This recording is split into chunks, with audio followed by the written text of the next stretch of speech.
এটা হলো মিরবাড়ি মোড় ভুইয়াবাড়ি। এই জায়গায় গতকাল রাত আনুমানিক 4টার দিকে এক ব্যক্তি ওই গ্যারেজের ভিতরে ঢুকেছে চুরি করার উদ্দেশ্যে।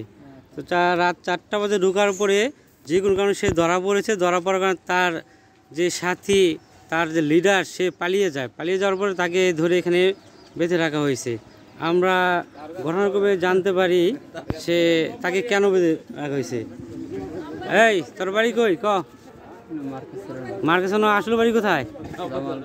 জামালপুর। এখানে কি করো? কি গাড়ি? কার? মিশুক কার? গ্যারেজ কার? ভবনের? বাগদির ভবন? বাগদির ভবনের গ্যারেজের মধ্যে সে থাকে এবং ওখানে মিশুক চালায়।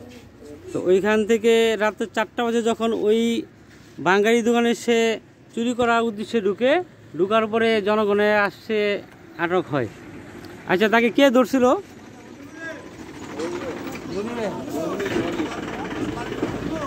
আচ্ছা,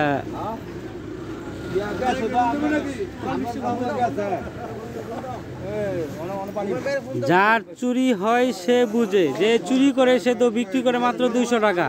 যার চুরি হয় সে বুঝে পরবর্তীতে তার পরিস্থিতি কি হয়।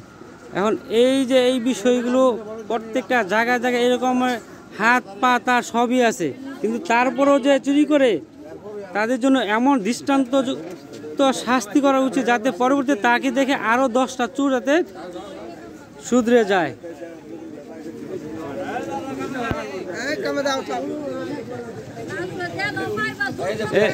মামা আব্বা তো কিভাবে ধরা পড়ছে সে?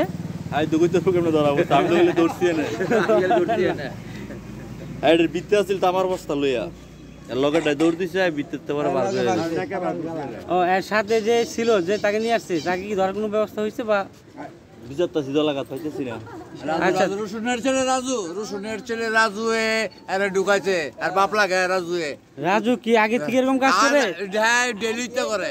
যেহেতু এরকম কাজ করে তাকে বাগদির রাখাটা আমি মনে করি না হবে, তাকে বাগদি উৎখাত করা উচিত।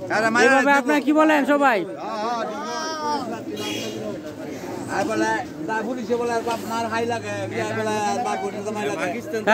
আমরা সবাই দেখে রাখি।